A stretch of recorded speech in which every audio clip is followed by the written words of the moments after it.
श्रीमद् भगवद गीता। ओम श्री परमात्मने नमः।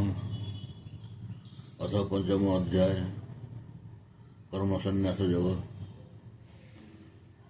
अर्जुन कहले, हे कृष्ण, आपण कर्म मानकर संन्यास को प्रशंसा करुछंती, पुणी कर्मयोगर मध्य प्रशंसा करुछंती। ए दुईटी मध्यरु जोटी मो पाई सुनिश्चित रूपे कल्याणकर साधना हब ताहा कहतु। श्री भगवान कहले, कर्म संन्यास और कर्मयोग ए उभय परम कल्याणकर, किंतु ए दुईटी मध्यरु भी कर्म संन्यास अपेक्षा साधना सुगम होइथिबारु कर्मयोग श्रेष्ठ। हे अर्जुन, जो पुरुष काहाठारे द्वेष रखते नहीं कि किसी आकांक्षा करते नहीं, सही कर्मयोगी नित्य संन्यासे बड़ाଯିबार योग्य। कारण राग द्वेषादि द्वंद्वरु रहित पुरुष सुखपूर्वक संसार बंधन मुक्त हो जाते। उपरोक्त संन्यास और कर्मयोग को मूर्ख लोके पृथक पृथक फलदाता बोली कहती, किंतु पंडित माने सेपरी कहती नहीं। कारण से दुईटी मध्यरु कौनसी गोटिकरे भी सम्यक भाव अवस्थित होइतिबा पुरुष उभयर फलरूपक परमात्मा को पाई जाती। ज्ञानयोगी मानक द्वारा जो परमधाम प्राप्त करा जाए, कर्मयोगी मानक द्वारा मध्य सही परमधाम प्राप्त करा जाए। तेणु जो पुरुष ज्ञानयोग और कर्मयोग फल रूप एक बोली देखती, से ही यथार्थ देखती।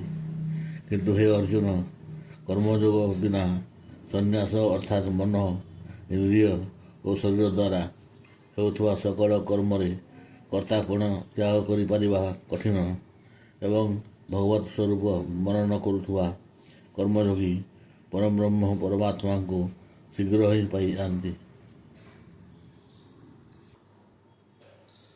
जहाँक मन निज वशरे थाए, जे जितेन्द्रिय और जहाँक अंतकरण विशुद्ध एवं सकल प्राणींकर आत्मरूप परमात्मा ही जहाँकर आत्मा, से ही कर्मयोगी कर्म करुथिले मध्य कर्मरे लिप्त हुअन्ते नाही। तत्वंक सांख्ययोगी देखुथाई, शुणुथाई, छुणुथाई, शुंघुथाई, खाउथाई, चालबुल करुथाई, शोउथाई, श्वासक्रिया करुथाई, कथा कहूथाई, त्याग करुथाई, ग्रहण करुथाई तथा आखि खोलुथाई, बुझुथाई इत्यादि सब करुथाई भी इंद्रिय मान ही निज निज अर्थरे प्रवर्तित होउछन्ति जानी मु किछि भी करूना बोली भाइबा उचित। जो पुरुष सकल कर्म परमात्मा ठारे अर्पण करि और आसक्ति त्याग पूर्वक कर्म करती, पद्मपत्र जेपरी जल द्वारा लिप्त हुए नहीं, सही पुरुष सेपरी पापरे लिप्त हुअन्ते नहीं। कर्मयोगी माने ममत्व बुद्धि रहित होइतिबा केवल इंद्रिय मन बुद्धि और शरीर द्वारा भी आसक्ति त्याग करी अंतःकरण शुद्धि निमंते कर्म करती। कर्मयोगी कर्मफल त्याग करी भगवत प्राप्ति रूपक शांति लाभ करती एवं सकाम पुरुष कामनार प्रेरणार फलासक्त हुई बंधन पड़े। अंतकरण को वशरे रखी सांख्ययोग आचरण करुथुवा पुरुष किसी न करी और न कराई ही नवद्वार विशिष्ट शरीर रूपक पुरे मन द्वारा सकल कर्म त्याग कर सच्चिदानंद घन परमात्मा स्वरूप सुखपूर्वक अवस्थान करती। परमेश्वर मनुष्य मानकर कर्तापण कर्म किंबा कर्मफलर संयोग रचना करती नहीं, किंतु स्वभाव अर्थात प्रकृति ही सब किछि करे। सर्वव्यापी परमेश्वर काहारी पाप कर्म कि काहारी शुभ कर्म ग्रहण करती नहीं, किंतु अज्ञान द्वारा ज्ञान ढांकी होई रही। तेणु अज्ञान मनुष्य माने मोहित होउछन्ति। किंतु जो मानकर सही अज्ञान को परमात्मा तत्वज्ञान द्वारा नष्ट कर दि जाइछि, ସେମାନଙ୍କର ଜ୍ଞାନ ସେହି ସୂର୍ଯ୍ୟ ସଦୃଶ ସଚ୍ଚିଦାନନ୍ଦ ଘନ ପରମାତ୍ମାଙ୍କୁ ପ୍ରକାଶିତ କରିଦିଏ। ଯେଉଁମାନଙ୍କର ମନ ତଦ୍ରୂପ ହୋଇଯାଇଛି, ଯେଉଁମାନଙ୍କର ବୁଦ୍ଧି ତଦ୍ରୂପ ହୋଇଯାଇଛି ଓ ସଚ୍ଚିଦାନନ୍ଦ ଘନ ପରମାତ୍ମାଙ୍କଠାରେ ହିଁ ଯେଉଁମାନେ ନିରନ୍ତର ଏକ ଭାବରେ ଅବସ୍ଥିତ, ସେହି ତତ୍ପରାୟଣ ପୁରୁଷମାନେ ଜ୍ଞାନ ଦ୍ୱାରା ପାପରହିତ ହୋଇ ଅପୁନରାବୃତ୍ତି ଅର୍ଥାତ୍ ପରମଗତି ପ୍ରାପ୍ତ ହୁଅନ୍ତି। ସେହି ଜ୍ଞାନୀମାନେ ବିଦ୍ୟା ଓ ବିନୟଯୁକ୍ତ ବ୍ରାହ୍ମଣଙ୍କ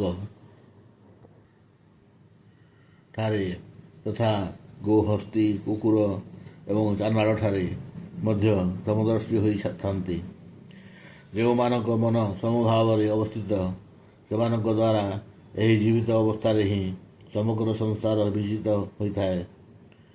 ଯେହେତୁ ସଚ୍ଚିଦାନନ୍ଦ ଘନ ପରମାତ୍ମା ନିର୍ଦ୍ଦୋଷ ଓ ସମ, ତେଣୁ ସେମାନେ ସଚ୍ଚିଦାନନ୍ଦ ଘନ ପରମାତ୍ମାରେ ହିଁ ଅବସ୍ଥାନ କରନ୍ତି। ଯେଉଁ ପୁରୁଷ ପ୍ରିୟ ବସ୍ତୁ ପାଇଗଲେ ହର୍ଷିତ ହୁଅନ୍ତି ନାହିଁ କି ଅପ୍ରିୟ ବସ୍ତୁ ଆସିଗଲେ ନିର୍ବିଘ୍ନ ହୁଅନ୍ତି ନାହିଁ, ସେହି ସ୍ଥିର ବୁଦ୍ଧି ସଂଶୟ ରହିତ ବ୍ରହ୍ମବେତ୍ତା ପୁରୁଷ ସଚ୍ଚିଦାନନ୍ଦ ଘନ ପରଂବ୍ରହ୍ମ ପରମାତ୍ମାରେ ଏକି ଭାବରେ ନିତ୍ୟସ୍ଥିତ ଅଟନ୍ତି। ବାହ୍ୟ ବିଷୟରେ ଅନାସକ୍ତ ଅନ୍ତଃକରଣ ବିଶିଷ୍ଟ ସାଧକ ଆତ୍ମାରେ ଯେଉଁ ଧ୍ୟାନଜନିତ ସାତ୍ତ୍ୱିକ ଆନନ୍ଦ ରହିଛି, ତାହା ପ୍ରାପ୍ତ ହୁଅନ୍ତି। ତାପରେ ସେହି ସଚ୍ଚିଦାନନ୍ଦ ଘନ ପରଂବ୍ରହ୍ମ ପରମାତ୍ମାଙ୍କ ଧ୍ୟାନରୂପକ ଯୋଗରେ ଅଭିନ୍ନ ଭାବରେ ଅବସ୍ଥିତ ହୋଇଥିବା ପୁରୁଷ ଅକ୍ଷୟ ଆନନ୍ଦ ଅନୁଭବ କରନ୍ତି।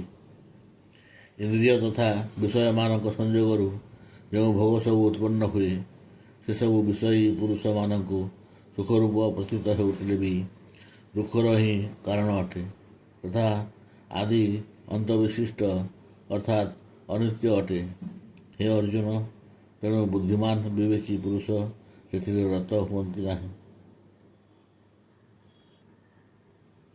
ଯେଉଁ ସାଧକ ଏହି ମନୁଷ୍ୟ ଶରୀର ନାଶ ହୋଇଯିବା ପୂର୍ବରୁ ହିଁ କାମ କ୍ରୋଧରୁ ଉତ୍ପନ୍ନ ହେଉଥିବା ବେଗ ସହିଯିବାକୁ ସମର୍ଥ ହୋଇଯାଆନ୍ତି, ସେହି ସାଧକ ପୁରୁଷ ଯୋଗୀ, ସେ ସୁଖୀ।